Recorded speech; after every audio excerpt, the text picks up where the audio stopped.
교회가 믿음이 굳건해지고 라는 제목으로 하나님의 말씀 증거하도록 하겠습니다. 우리는 지금 바울의 2차 선교 여행에 대해서 이제 살펴보고 있습니다. 앞에서 바나바가 마가를 데리고 이제 배를 타고 구브로로 떠난 후에 바울은 이제 실라를 택해서 육로로 수리아와 길리기아 지방으로 다니면서 이제 교회를 굳건하게 했다라고 이제 우리가 지난주에 살펴봤었는데요. 지도 좀 잠깐 보겠습니다. 안디옥 교회. 그 안디옥 교회에서 이제 바울은 신라를 택해서 어디로 가냐면 그 수리아, 거기가 이제 수리아 지방이에요. 수리아 지방. 수리아 지방의 수도가 이제 안디옥입니다. 그 안디옥에서 출발해서 그 북쪽으로 수리아 지방을 거쳐서 그리고 더 계속 올라가다 보면 서쪽에 길리기아 지방이 나옵니다. 이게 이제 소아시아 땅입니다. 길리기아 지방. 이 길리기아 지방으로 돌아가면서 이제 여기 교회를 굳게 했다라고 얘기합니다. 그러니까 수리아와 길리기아 지방에 교회들이 있었다는 얘기예요. 안디옥 교회가 있고, 그러니까 안디옥 교회가 성장하면서 거기 있는 성도들이 이 수리아 지방에도, 그리고 더 나아가서 북쪽에 소아시아 땅에 있는 길리기아 지방에도 복음을 전해서 거기서도 교회가 세워졌다는 거예요. 그래서 바울과 실라가 그쪽에 가서 교회들을 굳게 했다라고 얘기를 합니다. 그리고 이 길리기아 지방의 수도가 어디냐면 다소입니다. 다소가 어디입니까? 바울의 고향이죠. 그러니까 바울은 지금 신라를 데리고 자기 고향에 있는 곳으로 걸어서 육로로 가고 있습니다. 육로로. 그때는 이제 배가 다니지 않는 때이기 때문에, 시즌이 배가 다니지 않는 때이기 때문에 육로로 해서 이제 길리기아 지방으로 간 거죠. 다소로 간 거죠. 그쪽에 이제 교회들을 돌아보고 굳게 하고, 그리고는 이제 더 북쪽으로 쭉 이제 그 다소에서 북쪽으로 쭉 올라가면 거기에 더베가 있습니다. 더베. 길리기아 지방을 거쳐서 1차 선교 여행 때 복음을 전했던 이제 더베와 루스드라를 가서 거기에 있는 교회를 돌아봤다라고 얘기를 하는 거죠. 거기서 오늘 본문 이제 16장 1절에 나오는 말씀입니다. 1절 한번 볼까요? 바울이 더베와 루스드라에도 이름에 거기 디모데라 하는 제자가 있으니 그 어머니는 믿는 유대 여자요 아버지는 헬라인이라. 이게 2절까지 보겠습니다. 디모데는 루스드라와 이고니온에 있는 형제들에게 칭찬받는 자니. 여기 보면 이제 더베와 루스드라도 갔는데, 이 더베와 루스드라, 여기 보면 이제 더베와 루스드라 마치 뭐 붙어 있는 것처럼 보이는데 아니에요. 더베와 루스드라는 100km 떨어져 있어요. 그러니까 바울과 실라가 먼저 더베로 간 거예요. 더베로 올라가서 더베에서 교회에 위로하고 교회를 굳게 해주고, 거기서 떠나서 이제 100km 서쪽으로 가서 루스드라 가서 거기서도 또 교회를 위로했다라는 얘기입니다. 그런데 그 루스드라에서 누구를 만나냐면 디모데를 만납니다. 여기서는 그냥 바울이 더베와 루스드라에도 이름에 거기 디모데라는 제자가 있으니 이렇게 돼 있는데, 원래 원어에 보면요, 바울이 더베와 루스드라에도 이르렀다. 보라, 거기에 디모데라는 제자가 있었다. 이렇게 돼 있어요. 그러니까 감탄사 보라라는 단어가 원래 헬라 이두라는 단어가 여기 있는데 한글 번역에서는 생략이 되어 있습니다. 감탄사. 그러니까 그만큼 지금 디모데라는 제자를 만난 게 중요하다는 의미를 담고 지금 말씀하고 있는 거예요. 디모데라는 제자를 만났다. 이런 얘기예요. 그러니까 바울은 이 루스드라에서 자신의 평생의 동역자요, 영적인 아들이라고 하는, 어떻게 보면 바울 일생 동안 가장 바울과 친밀했던 동역자를 만나게 되는데 그게 바로 디모데라는 거예요. 그래서 보라, 디모데라는 제자가 있었다라고 얘기하는 거예요. 중요하게 말씀을 하고 있는 거죠. 여기 보면 디모데의 어머니는 믿는 유대인이라고 그러고 아버지는 헬라인이라고 얘기를 합니다. 당시 유대인들은요, 선민의식이 강했어요. 자신들이 하나님 백성이라는 선민의식이 강해서 헬라인들을, 그러니까 이방인들, 헬라인들을 다 야만인으로 취급했습니다. 물론 이방인 땅에 흩어져 살던 이 디아스포라 유대인들은 그런 선민의식이 유대 땅에 살고 있는 이 정통 유대인들보다는 좀 많이 약하긴 약했어요. 그래도 유대인들은, 어느 곳에 살고 있던 유대인들은 항상 선민의식이 강했습니다. 그래서 자신들이 야만인 취급을 했던 그 헬라인과 결혼한다는 건 쉽지 않았을 거예요. 그런 유대인 여자가 헬라인 남자와 결혼했다는 건요, 아마도 상당한 경제적 어려움이 있었거나 아니면 또 다른 이유가 있었을 것이다 이렇게 봅니다. 어쨌든 이 유대인 여자가 헬라인 남자와 결혼했고 그리고 거기서 태어난 아들이 디모데라는 거예요. 디모데. 그런데 1절을 잘 보면 그 디모데 어머니에게만 믿는 자라는 수식어가 붙어 있어요. 아버지에게는 붙어 있지 않습니다. 그래서 아버지는 믿음이 없는 것으로 그렇게 추정하고 있습니다. 이걸 좀 더 잘 보여주는 말씀이 바울이 말년에 쓴 편지에 나옵니다. 디모데후서 1장 5절입니다. 이는 내 속에 거짓이 없는 믿음이 있음을 생각함이라. 이 믿음은 먼저 내 외조모 로이스와 내 어머니 유니게 속에 있더니 내 속에도 있는 줄을 확신하노라. 여기서도 그의 외조모, 외할머니죠? 외할머니와 그의 어머니의 믿음에 대해서만 언급을 하고 있어요. 그러니까 디모데 외할머니와 디모데 어머니는 믿음이 있었지만 그의 아버지는 믿음이 없었던 것으로 보는 겁니다. 그리고 또 많은 신학자들은 아버지에 대한 기록이 없어요. 그리고 오늘 본문의 3절에도 보면 아버지에 대해서 얘기를 하고 있지만 이 과거로 되어 있습니다. 그 사람 3절의 마지막에 보면 그 사람들이 그의 아버지는 헬라인인 줄 다 알미라 할 때 여기 과거로 되어 있어요. 그 아버지는 헬라인이었다는 걸 다 알더라 이렇게 되어 있어요. 그래서 이게 과거로 되어 있는 것으로 봐서 아버지는 일찍 죽은 것으로 그렇게 추정을 하고 있습니다. 디모데 아버지는. 그러니까 디모데는 유대인 어머니와 헬라인 아버지에게서 그러니까 정통 유대인들 입장에서 보면요,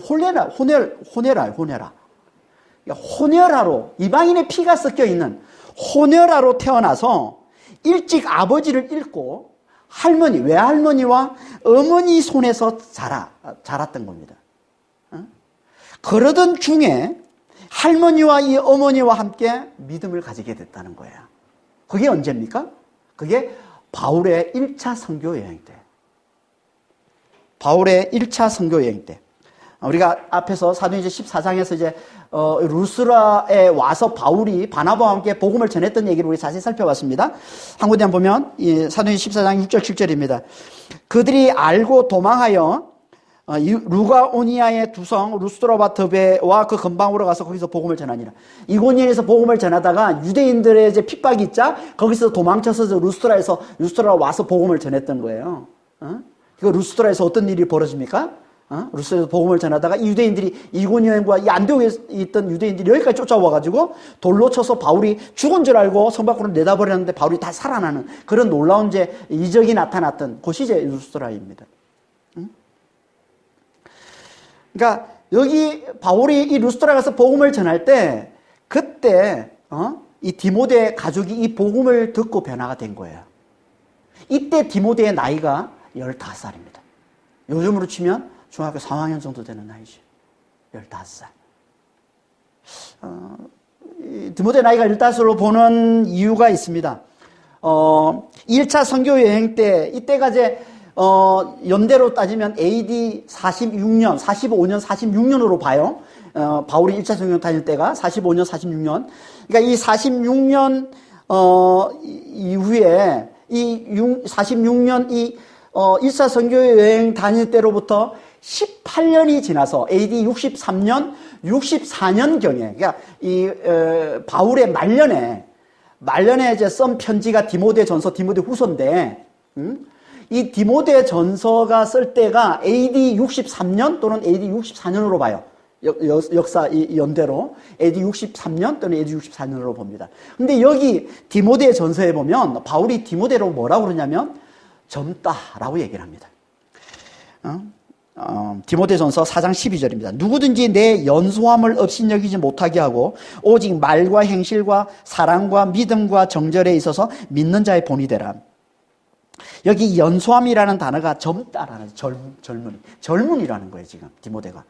이 단어는 보통 당시 나이로 30대 초반 때 붙이는 어떤 단어입니다.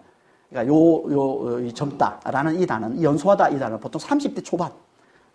그때 이제 이런 단어를 쓰는데요. 30대 초반으로 보면, 이게 AD 63년, 64년이란 말이에요. 그러니까 이때 30대 초반이면 1차 선교여행 때, 바울이 1차 선교여행 떠날 때, 디모데가 할머니와 엄마의 손을 잡고 그 바울이 전하던 그 복음을 처음 들었던 때가 언제냐면 18년 전이에요. 그 나이를 따져보면 15살 정도 될 때라는 거죠. 15살. 그때는 복음을 처음 들을 때는 뭐 디모데는 아직 제대로 이제 아직 믿음이 자라지 않은 그런 때였던 것 같아요.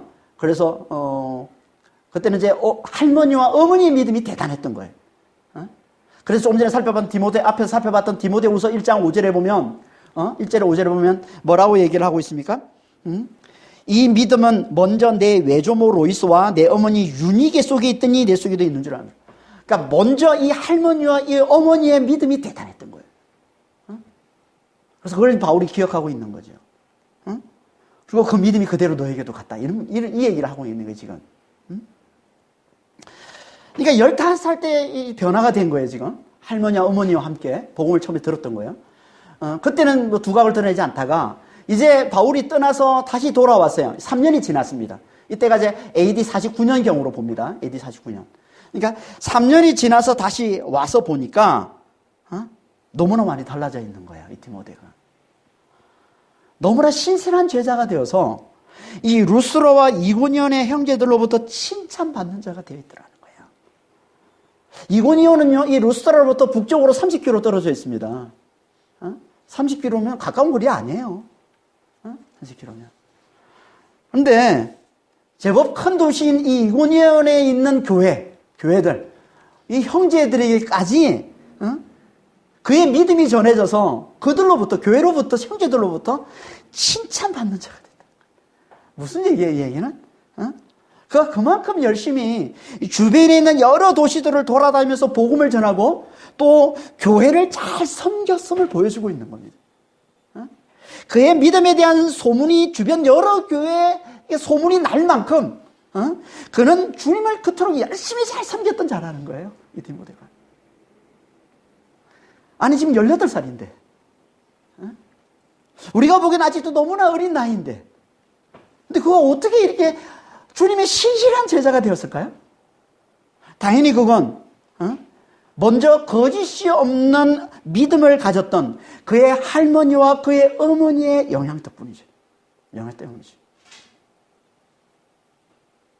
그러니까 그의 할머니, 이 디모데 할머니 로이스와 그의 어머니 이 유니게는 거짓이 없는 믿음을 가지고 있을까요? 그리고 그 믿음을 자기 손자에게 그리고 자기 아들에게 잘 전수해 줬다는 거예요. 그래서 디모데도 할머니와 같이, 디모데도 어머니와 같이 그렇게 거짓이 없는 믿음으로 살았다는 거예요. 그럼 거짓이 없는 믿음이 뭘까요? 이 단어를 문자 그대로 하면요, 외식이 없는 믿음, 이런 뜻입니다. 외식이 없는 믿음. 외식이 없는 믿음. 외식하는 믿음이 무슨 믿음이에요? 겉으로만 믿는 걸 얘기하는 거죠. 그러니까 예수의 십자가 부활의 이 복음을 제대로 믿지 않으면서 사람들에게 믿는 것처럼 보이는 거예요. 겉으로만 믿는 모습을 하고 있는 거예요. 이걸 외식하는 믿음이라고 하는 겁니다. 이런 사람들이 교회에 얼마나 많습니까?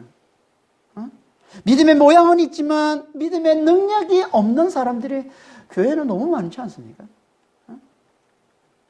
이게 아니라, 이 외식하는 믿음이 아니라 진짜 예수의 십자가 부활을 제대로 믿는 믿음. 그분과 함께 내가 죽었고 그분과 함께 내가 다시 살아났다는, 그분과 함께 내가 부활했음을, 그분과 함께 내가 죽고 이제 내 안에 그분이 사심을, 그분 안에서 내가 부활을 사는 자임을, 영생을 사는 자임을 제대로 알아보는 거예요. 그걸 제대로 깨닫는 거예요. 그래서 성령께서 그 안에서 역사하는 거예요. 그래서 성령께 이끌려 사는 거예요. 이게 거짓이 없는 믿음입니다. 이 믿음이 있으면요, 우리는 절대 더 이상 대충 살 수가 없습니다. 그걸 모를 때와 똑같은 마음으로 살아갈 수가 없습니다. 내 안에 부활이 있음을 모를 때, 내가 부활을 사는 자면 모를 때와 똑같이 살 수가 없다는 거예요. 내가 부활이 있음을 모를 때는, 내가 부활을 사는 자면 모를 때는 두려움 가운데, 염려 가운데, 욕심 가운데 살아갈 수밖에 없지만, 이제 내 안에 부활을 사는 자는 걸 내가 제대로 알고 있다면, 내가 그걸 진짜 제대로 깨닫고 있다면, 우리는 더 이상 그거는 똑같은 삶을 살 수가 없는 겁니다. 그래서 바울이 부활하신 예수님을 만나면서 어떻게 됩니까? 그 인생이 180도 바뀌어버린 거예요. 그러니까 부활에 대한 믿음을 제대로 가지게 되면, 우리가 부활을 제대로 알게 되면, 그 이전의 삶과 같은 삶을 더 이상 살 수가 없는 거예요. 두려움과 탐욕 가운데 살던 그 삶이 자유를 누리면서 사랑하는 삶으로 바뀔 수밖에 없는 겁니다.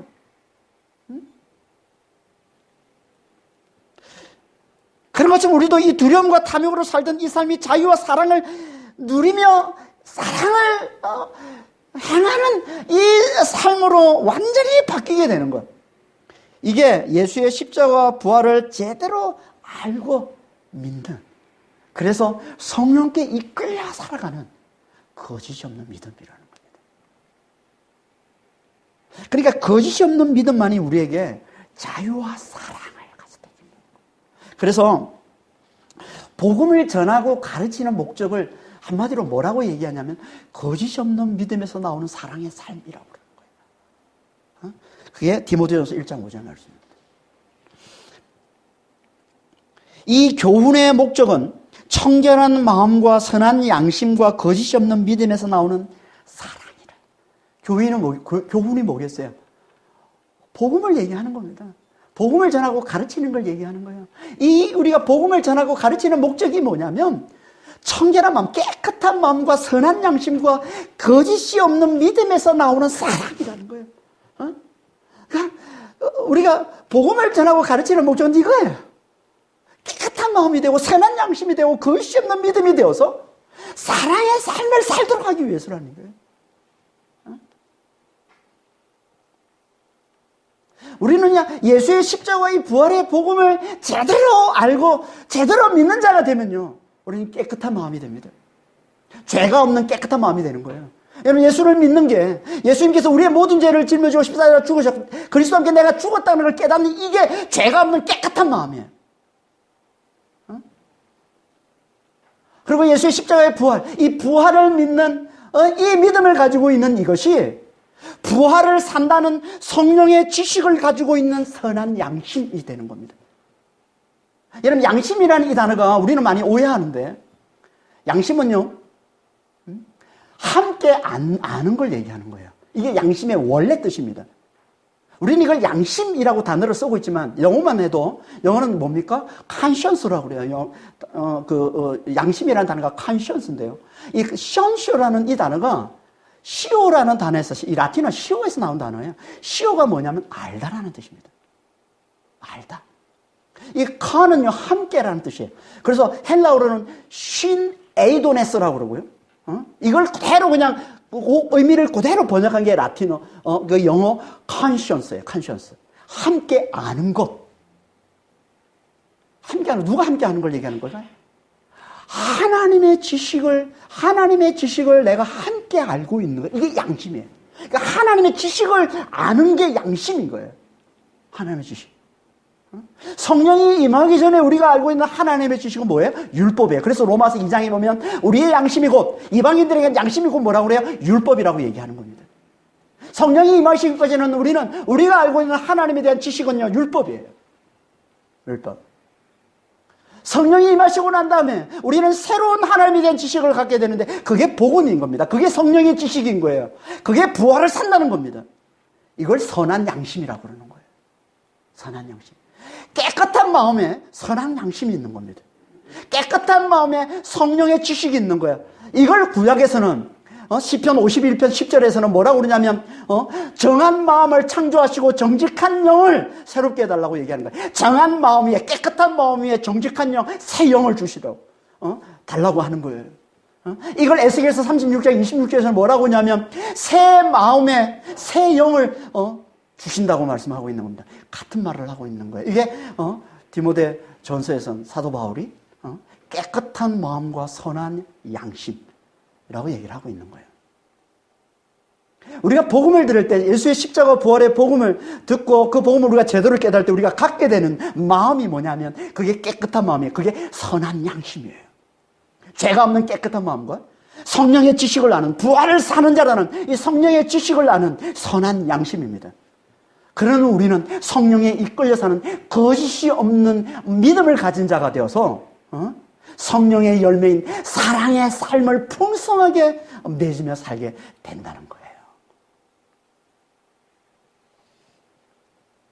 이게 우리가 저 복음을 전하고 가르치는 목적이라는 겁니다.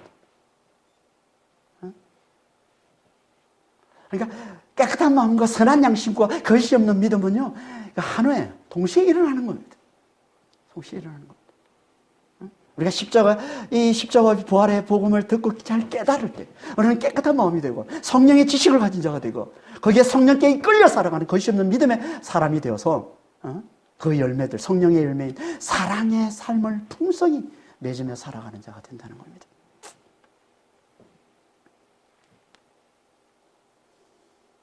이게 거짓 없는 믿음이에요. 디모데는요, 할머니와 어머니로부터 이 믿음을 잘 배웠다.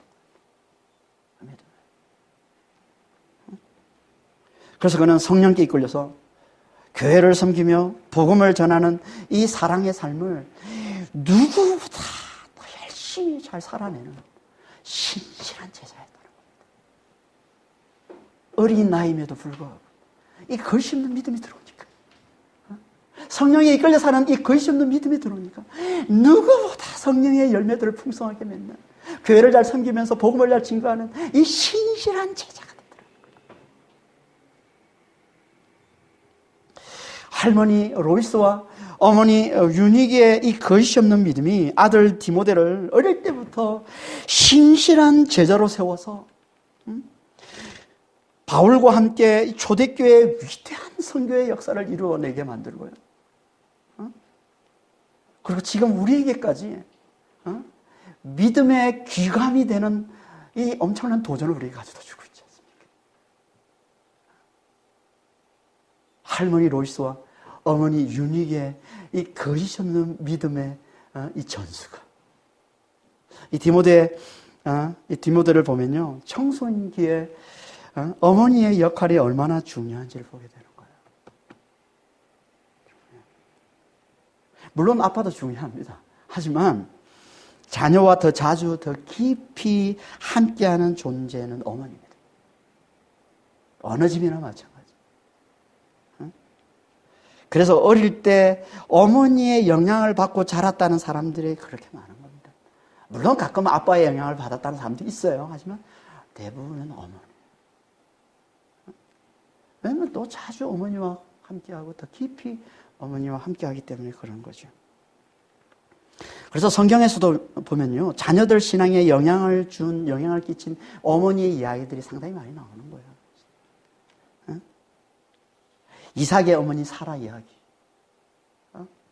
사무엘의 어머니 한나 이야기, 마가의 어머니 마리아 이야기. 우리 지난주에 살펴본 마가 얘기했죠. 마가 그 믿음을 가지고 있었던 것은요, 어머니 마리아 때문이라고 했습니다. 우리가 사도행전 앞에서 여러 차례 살펴봤습니다. 어머니 마리아. 예수님이 공생애 때 변화되어서 예수님께 자기의 집을 내어주고 자기의 터를 예배당으로 기도처로 다 내어준 자가 마가의 어머니 마리아라고 했습니다. 그 어머니의 영향을 받아서 마가도 그렇게 주님께 귀하게 해서 하나님 보신 거예요. 다 마가를. 그 어머니에게 믿음을 배웠던 마가기 때문에 하나님께서 보신 거예요. 연약함으로 넘어지기도 했지만, 사역에서 도망치기도 했지만 하나님 계속 마가를 보신 거예요. 그래서 그 말년에, 초대교회 말년에 위대한 사역자로 하나님이 쓰시는 거예요. 여러분 아세요? 구약에 나오는 다윗의 정조 할머니가 누군지 아십니까? 나오미와 루시예요. 그 믿음의 믿음의 보인을 보이는 그 나오미와 루시요. 다윗의 정조 할머니야. 그러니까 그 믿음이 이렇게 홀로 들어가는 겁니다. 다윗이.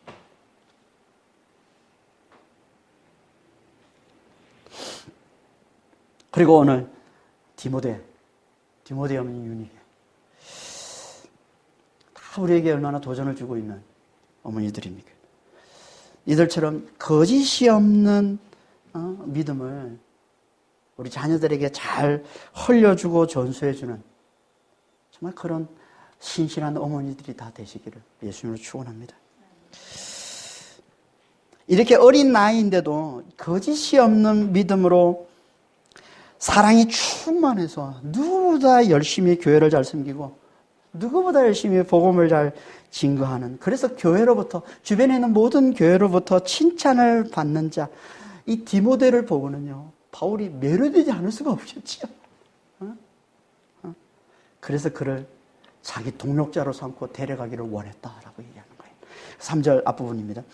바울이 그를 데리고 떠나고자 할세. 원래 이 말은 좀 더 이 원어에 나오는 좀 이렇게 살리면요, 이 말의 이 느낌을 좀 살리면 이 사람을, 이 디모데를 바울이 자기와 함께 데려가기를 원했다라는 말이에요. 여기는 이제 이 어감이 조금 약한데요. 이 번역해 놓은 건. 원래는 그런 말이에요. 이 사람, 이 디모데를 바울이 자기와 함께 데려가기를 원했다, 이런 말이에요. 근데 한 가지 걸리는 게 있는 거예요.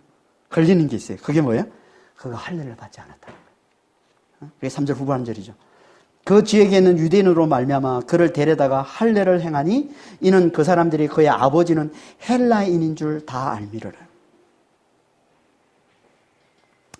아니, 우리가 앞에서 계속 15장에서 계속 살펴봤던 게 복음 아래서는 더 이상 할례가 없다는 거 아니었어요.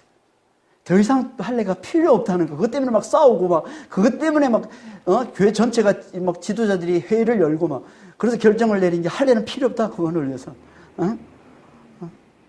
그런데 왜 할례를 받지 않은 게 또 갑자기 건립들이 된다고 얘기하는 겁니까? 그건요, 유대인들 때문이라는 거예요, 유대인들. 그래서 유대인들 때문에 그를 데려다가 할례를 행했다라고 얘기하는 거예요. 다시 말해서 유대인들이 다 그의 아버지가 헬라인인 줄 알았기 때문에 그랬다는 거예요. 그의 아버지가 헬라인인 줄 알았기 때문에 그를 데려다가 할례를 행했다라고 얘기합니다. 무슨 말입니까? 유대인들은요, 복음을 전하는 자가 헬라인이나 헬라인의 피가 섞인 자면 그가 전하는 복음을 절대 받아들이지 않습니다. 유대인들. 바울은 지금 유대인들에게 복음을 전하기를 원하는 겁니다. 그러니까 디모데를 데리고 소아시아를 돌면서, 그러니까 바울의 계획이 그거예요. 지금 디모데를 데리고 이 소아시아 땅을 돌면서 유대인과 이방인에게 함께 복음을 전하는 게 바울의 계획인 거예요. 근데 그럴 경우에 이방인들에게 복음을 전할 때는 문제가 없지만 유대인들에게 복음을 전할 때는 디모데가 걸림돌이 된다는 거예요. 왜냐하면 그들은 다 그의 아버지가 이방인 줄 알고 있기 때문에. 다 그들은 그 디모데가 이방인의 피가 흐르는 자로, 이방인의 피가 섞인 자로 알고 있기 때문에.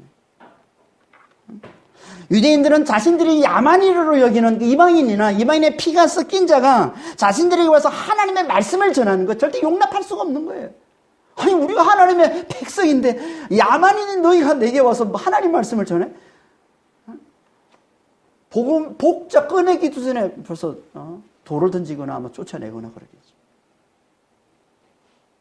그래서 바울은 디모데를 데려가기 전에 그에게서 그 유대인들의 걸림돌이 되는 그걸 제거해 주기를 원했던 겁니다. 그게 할례를.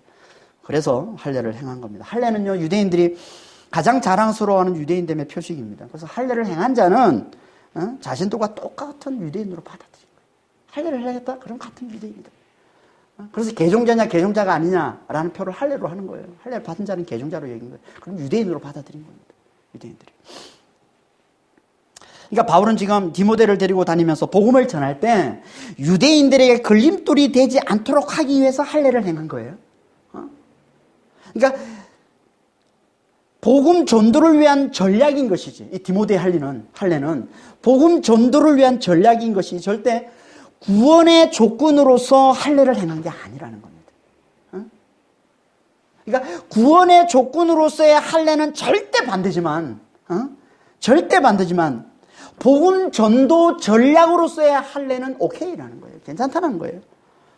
다시 말해서 유대인을 얻기 위해서 유대인과 같이 되는 건 괜찮다는 거예요. 아니, 이거는 옳은 전도 전략으로 봤던 거예요. 그래서 바울이 이렇게 얘기하는 겁니다. 고린도전서 9장 20절에 유대인들에게 내가 유대인과 같이 된 것은 유대인들을 얻고자 하며 율법 아래에 있는 자들에게는 내가 율법 아래에 있지 아니하나 율법 아래에 있는 자 같이 된 것은 율법 아래에 있는 자들을 얻고자 하며 유대인들을 얻기 위해서 그들이 가치 있게 여기는 것들을 함께 가치 있는 것으로 인정해주고 존중해주고 받아주는 건 괜찮은 거라는 거예요.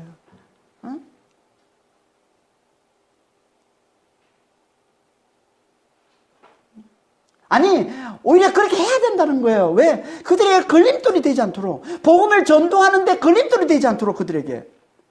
그러니까 그들이 복음을 깨달을 때까지는 최대한 그들의 문화와 그들의 전통을 존중해 주는 게 맞다라는 거예요.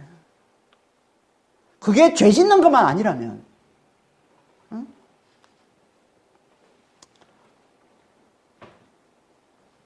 그러니까 복음 앞에서는요, 우리가 가치 있게 붙들고 있는 그 모든 것들은 다 문화와 전통인 겁니다.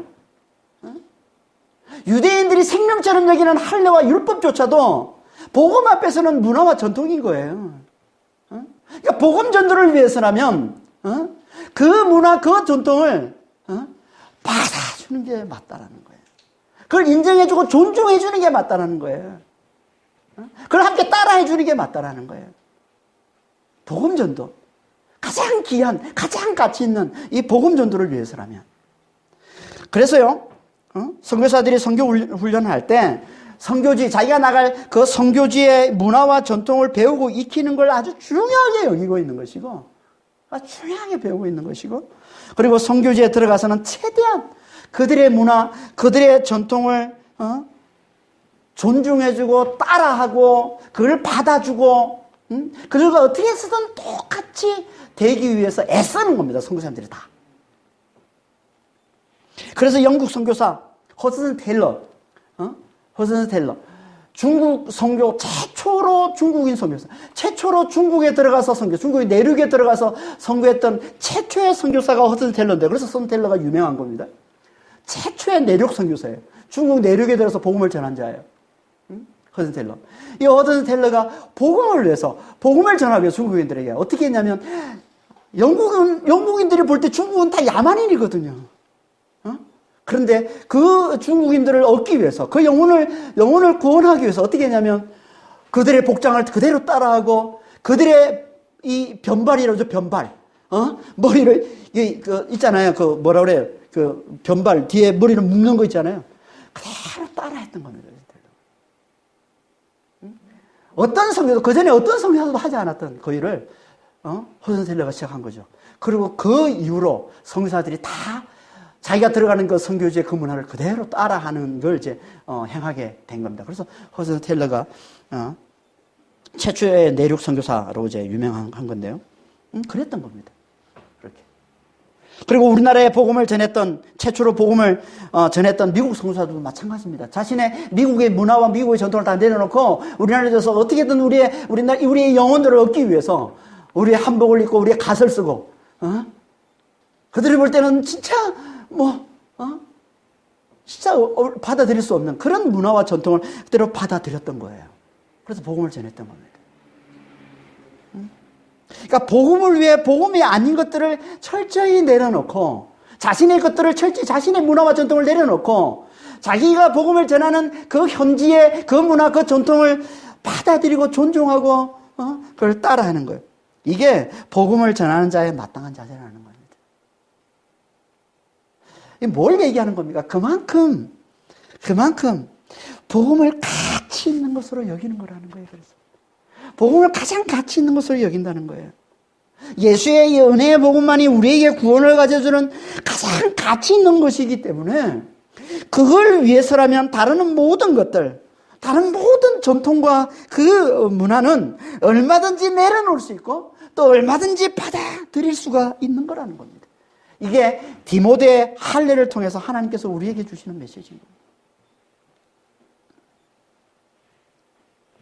하지만 복음을 듣고도, 복음을 받아들인다고 하면서도 계속 자신의 문화와 전통을 복음만큼이나 중요시한다면 그땐 아니라는 겁니다. 그땐 단호히 그 문화와 그 전통을 거부해야 된다는 거예요. 다시 말해서 구원의 조건으로는 절대 할례를 행해서는 안 된다는 겁니다. 그래서 바울이 디도에겐 할례를 행하지 않았다는 거예요. 갈라디아서 2장 4절 6절입니다. 그러나 나와 함께 있는 헬라인 디도까지도 억지로 할례를 받게 하지 아니하였으니 이는 가만히 들어온 거짓 형제들 때문이라. 그들에게 우리가 한시도 복종하지 아니하였으니 이는 복음의 진리가 항상 너희 가운데 있게 하려 함이라. 디모데와는 정반대로 바울은 동역자 헬라인 디도에겐 할례를 받게 하지 않았다는 거예요. 그 이유를 뭐라고 얘기합니까? 거짓 형제 때문이다. 거짓 형제가 누구라고 했습니까? 우리 앞에서 계속 살펴봤었는데, 거짓 형제는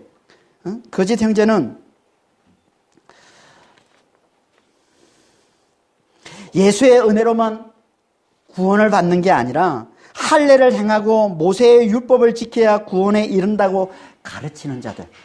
다시 말해서 할례를 구원의 조건으로 가르치는 자들. 이들이 거짓 형제였던 거예요. 이들이 있기 때문에 디도에게 할례를 받게 하지 않았다는 거예요. 무슨 말이에요? 이들 앞에서 만일에 할례를 행하면 그건 곧 뭘 의미하는 겁니까? 그들의 거짓된 가르침에 복종하는 게 되기 때문에. 그래서 안 한다는 거예요. 오직 예수의 은혜로만 구원이라는 이 복음의 진리를 굳게 지키기 위해서 안 한 거라는 거예요. 그러니까 우리도 복음을 듣고도 복음을 받아들인다고 하면서도 계속 복음과 함께 구원의 조건으로 문화와 전통을 고집하는 그런 거짓 형제들 앞에서는 우리는 이 복음의 진리를 굳게 지키기 위해서 그걸 단호하게 거부할 줄 알아야 된다는 거예요. 그 문화, 그 거짓 형제들 앞에서는 이 문화가, 이 전통이 이게 복음만큼이나 중요한 거야. 이걸 따라해야지 구원을 받는 거야 라고 고집하는 그런 거짓 형제들이 있다면 그들 앞에서는 절대 그 문화와 그 전통을 배척하고 거부해야 된다는 거예요. 반대해야 된다는 거예요. 하지만 예수의 복음을 전할 땐 복음을 듣는 자들에게 걸림돌이 되지 않도록 하기 위해서 그들의 문화와 전통을 존중하고 받아줄 줄 알아야 된다는 거예요.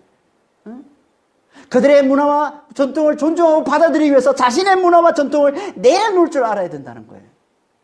이게 복음을 가장 가치 있게 여기는 자들의 자세라는 겁니다. 그러니까 우리는 항상 문화와 전통에 대해서는 유연한 자세가 필요합니다. 유연한 자세. 이게 복음을 가장 가치 있게 여기는 자들의 삶이에요. 삶. 그러니까 바울은 복음을 가장 가치 있게 여기는 자였던 거예요. 그래서 복음을 위해 유대인들에게 걸림돌이 되지 않도록 그들의 문화와 전통을 존중해주고 인정해주고 받아들였던 거예요. 이게 디모데 할례였던 거예요. 복음에게 다른 건 다 양보할 수 있어. 복음을 위해서라면 다 양보할 수 있어. 복음이 들어가도록 하기 위해서라면 다 양보할 수 있어. 이거예요. 할래 뭐 하지 뭐. 하지 뭐. 그게 걸림돌이 돼? 복음을 전하는데? 그럼 해. 하지만 할례를 받아야 구원이야 라고 하는 사람 앞에서는 절대 안 해. 절대 안 돼. 하나님이 이렇게 복음을 가장 가치 있게 여기는 자들을 하나님 축복하시는 겁니다. 그래서 그들이 여러 성을 돌며 복음을 전할 때 하나님께서 그들을 통해 놀랍게 축복하셨다고 말씀하고 있는 거예요. 그게 4절 5절 말씀입니다. 4절 보겠습니다. 여러 성으로 다녀갈 때 예루살렘에 있는 사도와 장로들이 작정한 규례를 그들에게 주어 지키게 하니 이에 여러 교회가 믿음이 더 굳건해지고 수가 날마다 늘어나니라. 그러니까 바울과 실라와 디모데가 이제 함께 루스드라를 떠나서 이고니온과 비스디아 안디오로 가서 교회를 위로하고 예루살렘 회의에서 결정한 규례를 전했다는 겁니다. 예루살렘 회의에서 이 지도자들이 정했던 이 규례가 뭡니까? 당연히 이거는 예수의 은혜, 복음 외에는 다른 어떤 짐도 지우지 말라는 거죠. 그게 핵심이라고 그랬습니다. 그러면서 다만 유대인 전도와 은혜의 복음을 믿는 믿음의 해방이 되는 우상의 제물과 피와 목매어 죽인 것과 음행은 멀리하라 라고 했던 겁니다. 그러니까 핵심은 뭐예요? 핵심은 뭐예요? 주 예수의 은혜의 복음 외에는 어떤 짐도 지우지 말라. 이게 핵심이에요. 단지 이 복음이 제대로 들어가기 위해서 유대인 또 전도를 위해서 그들이 너무나 가증스럽게 여기는 우상의 제물이나 피나 이런 것들은 멀리하고 또 믿음의 해방이 되는 이런 것들은 멀리하라. 하지만 그 핵심은 오직 주 예수의 은혜로만 우리는 구원이라는 게 이 지도자들, 예루살렘 교회 이 지도자들이 내린 결정이라는 거예요.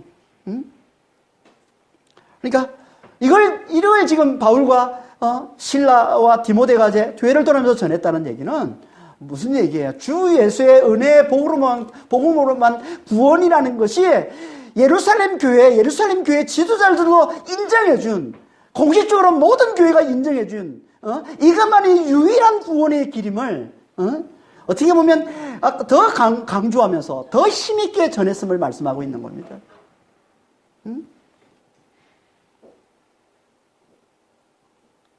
예수의 은혜의 복음만 잘 믿으면 된다고. 이 복음만 잘 붙으면 된다고. 이 믿음만 잘 붙으면 된다고. 그러면 누구라도 다 구원에 이룰 수 있다고. 바울과 이 실라와 디모데는 더 힘있게, 더 담대하게 전하면서 교회들을 위로했다고, 교회를 굳게 했다고 얘기하는 겁니다. 그러자 어떤 일이 벌어졌다고 그래요? 그들이 가는 곳마다 교회들이 굳건해지고 그 수가 날마다 늘어나더라고요. 뭘 말하는 겁니까? 바울과 실라와 디모데가 은혜의 복음을 더 힘있게 전하자. 이게 예루살렘 교회 지도자들까지, 사도와 장로들까지 다 인정한 이것만이 유일한 구원의 길이라고 더 힘있게, 더 담대하게 전하자. 가는 곳마다 교회들이 굳건해지고 그 수가 날마다 늘어나더라는 이 말은요, 그만큼 많은 사람들이 은혜의 복음에 목말라 하고 있음을 보여주고 있는 거죠.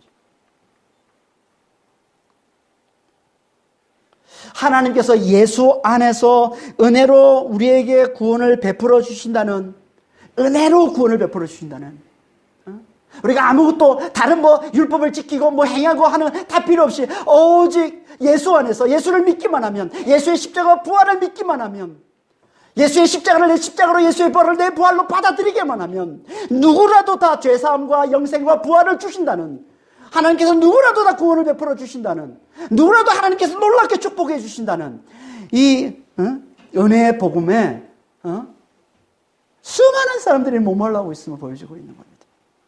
이 복음을 제대로 전하기만 하면, 힘있게 전하기만 하면 심령이 가난한 수많은 사람들이 교회로 달려온다는 거예요. 이건요, 지금도 마찬가지입니다. 지금도 동일해요. 지금도 마찬가지예요. 지금도 은혜의 복음이 제대로 전해지면요, 심령이 가난한 자들이 교회를 찾게 되어 있습니다. 제가 요즘 체험하고 있는 게 이거예요. 제가 매주 주일날 오후에 1시간 반 거리 되는 한 자매가 와서 저하고 성경 공부합니다. 지금 4주째 하고 있는데요. 4주째. 오늘 5주째인데 오늘 못 온다고 연락이 왔네, 좀 전에.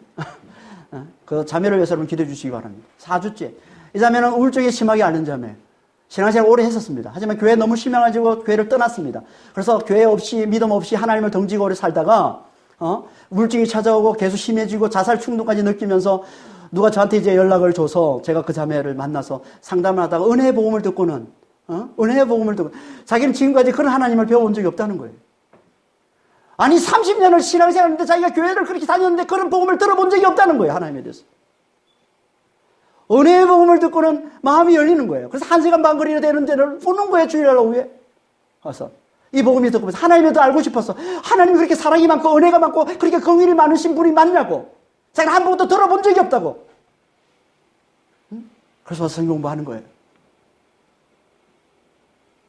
지난주에는 캐나다 사는 제 친구가 들어왔어요. 무슨 일 때문에 들어왔다가, 이 친구도 50년 넘게 교회를 다니는 친구예요. 그런데 50년 신앙생활을 하고 나서 자기의 신앙을 지금 돌아보는데 애들은 다 크고 자기의 신앙을, 지금까지 살았던 신앙을 들어보니까 해직이라는 거예요. 내가 잘 못 산 것 같다는 거예요. 내 신앙생활에 문제가 많다고 느꼈다는 거예요. 그러면서 저에게 전화가 왔어요. 상담 좀 하자고.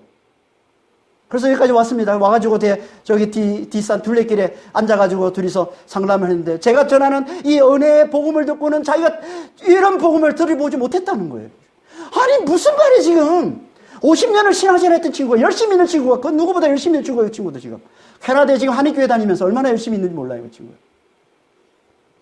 못 들어봤다는 거예요. 그래서 혹시 내가 얘기했던 이걸 정리해 놓은 거 책이 있거나 아니면 있으면 좀 달라는 거예요. 그런 거 나는 없다고. 그런 걸 한 적이 없다고. 그래서 제가 그 친구한테 도전을 받아서 책을 써야 되겠다는 생각이 좀 들더라고요. 그래서 메시지를 전해달라고. 그래서 메시지를. 제가 준비된 메시지가 따로 없으니까. 저는 주일 설교나 뭐 수요 설교 말고는 없으니까. 그게 자기가 나눴던 이거에 대해서 잘 얘기하고 있는 그런 게 있으면 좀 전해달라고. 계속 요청이 와서 제가 보내줬습니다. 설교를 몇 개 이제 그 관련된 필요한 서류 몇 개 좀 제가 보내줬죠. 그 메시지에 너무 고파 있는 거예요. 자기가 들어보지 못한 메시지, 은혜의 복음에 대해서. 그렇게 긍휼의 하나님, 은혜의 하나님, 사랑의 하나님이라는 것에 대해서 교회를 50년 다녀다지 들어보지 못했다는 거예요. 그래서 좀 전에 카톡이 왔습니다. 지금 공항에서 테너로 떠난다고 다시 들어가서 꼭 다시 나와서 연락하겠다고 연락이 왔습니다. 그럼 우리 주변에는요, 은혜의 복음에 목말라는 사람이 너무 많아요. 우리가 제대로 은혜의 복음을 전하기만 하면, 우리가 제대로 힘있게 은혜의 복음을 전하기만 하면, 우리 주변에는 이 복음을 듣고 교회로 달려올 사람들이 얼마나 많은지 몰라요. 심령이 가난한 자가 얼마나 많은지 몰라요. 그런데 왜 사람들이 안 달려오죠? 왜?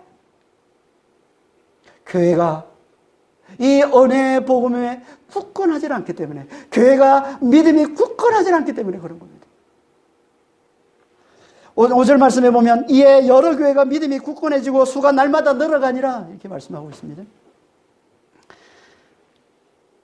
무슨 말씀이에요? 교회가 믿음이 굳건해졌어요. 은혜 복음을 듣고 이 바울로부터 실라로부터 디모데로부터 복음을 가장 가치 있게, 은혜 복음을 가장 가치 있게 여기는, 그걸로 모든 것을 다 내려놓을 수 있는 이 바울로부터, 거짓이 없던 믿음으로 성령께 이끌려 사는 이 디모데로부터 이 은혜 복음을 힘있게 듣는 그들이 어떻게 됐다고요? 믿음이 굳건해졌다는 거야. 이렇게 믿음이 굳건해지자, 이 믿음이 굳건해진 이 교회가, 이 성도들이 나가서 복음을 전하니까 날마다 그 수가 늘어나다고 얘기하는 겁니다.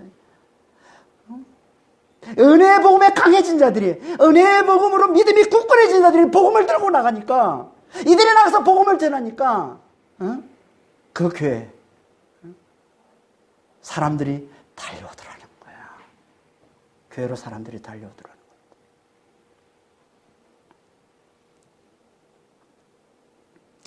그러니까 우리는 먼저 은혜, 이 복음에, 믿음에 굳건한 자가 되어야 되는 게 맞는 거예요. 믿음이 굳건한 교회가 되어야 되는 게 맞는 거예요. 믿음이 굳건한 교회. 이게 뭡니까? 믿음이 굳건한 교회가 되는 게 뭐예요? 은혜의 복음을 가장 가치 있는 것으로 아는 자가 되는 거예요. 그 은혜의 복음을 위해서라면 다른 가치들은 할례, 다른 문화, 다른 전통, 내가 붙들고 있는, 내가 고집하고 있는 것들, 이런 것들은 그걸 위해 기꺼이 내려놓을 줄 아는 자가 되는 걸 얘기하는 겁니다. 이게 은혜의 복음을 가장 가치 있는 것으로 알고 그 복음에 사로잡혀 사는 거예요. 이걸 또 다른 말로 뭐라고 합니까? 예수의 십자가와 부활의 복음을 제대로 믿는, 그래서 성령께 이끌려 살아가는 거짓이 없는 믿음을 가진 자라고 하는 겁니다. 같은 말을 하고 있는 거예요. 그러니까 은혜의 복음을 최고의 가치로 알고 있는 이 바울로부터 이 복음을 힘있게 땀대 전함 받고 가르침 받으니까, 그리고 거짓이 없는 믿음, 이 그리스도의 이 십자가, 이 부활의 복음을 제대로 믿고 그렇게 성령께 이끌려 살아가는 이 거짓이 없는 믿음을 가진 이 디모데로부터 그 복음을 힘있게 받으니까 이 교회가 은혜의 복음에, 은혜의 복음을 믿는 그 믿음이 굳건해진 교회가 됐다는 거예요. 굳건해진 교회.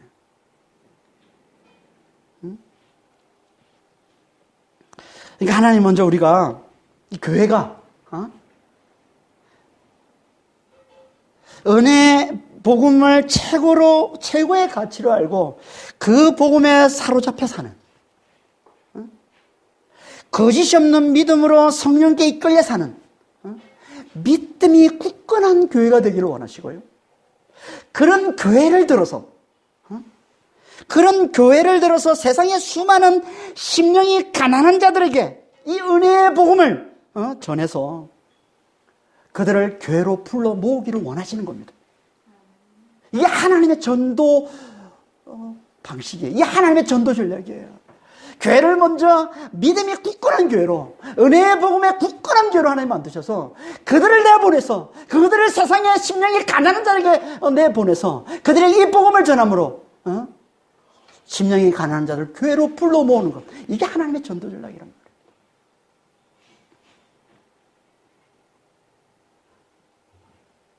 그러니까 우리는 진짜 믿음이 굳건한 교회가 되죠. 어떻게 해야 됩니까? 그러려면 은혜의 복음을 잘 들어야죠. 은혜의 복음을 듣고 또 듣고 계속 들어야 되는 거예요. 그래서 이 복음에 강한, 이 은혜의 복음에 강한 자가 되어야 되는 거예요. 하나님의 은혜에 강한 자가 되어야 되는 거예요. 하나님의 공의에 강한 자가 되어야 되는 거예요. 저는 제가 지금 주일 오후에 성경 공부하는 자매도 그렇고, 제가 50m 지나셨던 그 친구, 캐나다 사는 그 친구, 진짜 오랜만에 만난 친구인데, 이 친구가 진짜 오랜만에 만난 친구예요. 그냥 목사라서 자기가 신앙에 회의가 있으니까 목사라는 이유 하나로 저를 찾아오거든요. 근데 제가 들려주니까 저는 알았어요. 이제 하나님의 이 은혜, 하나님의 이 긍휼에 얼마나 사람들이 고파하고 있는지, 얼마나 목말라하고 있는지, 이걸 제대로 모르기 때문에 사람들이 하나님께 나오지는 못하고 있는 거구나. 이것만 제대로 알면, 이 은혜만, 이 긍휼만, 이 사랑만 제대로 알면, 우리는 진짜 이 은혜의 강한 자가 돼야 돼. 하나님의 은혜의 강한 자, 이 긍휼의 강한 자가 돼야 돼. 계속 묵상하세요. 계속 말씀을 좀 들으세요. 제가 전해드리는 메시지를 계속 좀 들으시라고. 그러면 제가 전한 것 플러스해서 여러분 하나님이 또 살을 붙여줘서 진짜 그 속에 담겨있는 그 속에 담겨있는 진짜 중요한 부분, 하나님의 은혜와 하나님의 긍휼을 더 깊이 더 온전히 풍성하게 깨닫게 해주는 하나님이 성령께서 가르쳐 주시는 거거든요. 하나님이 그걸 전하기를 원하시는 거거든요. 하나님의 목적 하나밖에 없어요. 우리를 통해서 어떻게든 하나님의 당신의 그 은혜를 흘려보내주기를 원하시는 거예요. 심령이 가난한 자들에게. 잘 들으시고, 제발 은혜의 복음 이거 좀 잘 들으시고, 누구보다 은혜에 강한 자가 좀 되셔서, 하나님의 은혜에 강한 자, 하나님의 긍휼에 강한 자, 난 다른 건 몰라도 하나님이 얼마나 은혜가 많으시고, 하나님이 얼마나 사랑이 많으시고, 얼마나 긍휼이 많은지만큼은 내가 세상 어느 누구보다 내가 잘한다. 이런 좀 하나님이 주신 자신감을 가지는 그런 정말 신자들이 좀 다 되기를 원해요. 우리 교회는 그런 자들이 되기를 원해요. 그러면 일단 되게 되는 겁니다. 우리가 일단 되게 되는 겁니다. 하나님이 지금 써지고자 하는 자는 그런 자란 말이에요. 그런 자를 들어서, 그런 교회를 들어서 하나님께서 심령이 가난한 세상에, 심령이 가난한 당신의 백성들에게 이 복음을 올려줘서 그들을 교회로 하나님이 불러들이기를 원하시는 거예요. 달려오도록 만들기를 원하시는 거예요. 그렇게 쓰임받는 그런 믿음의 성도들이 다 되시길 예수님으로 축원합니다. 기도하겠습니다. 하나님 아버지,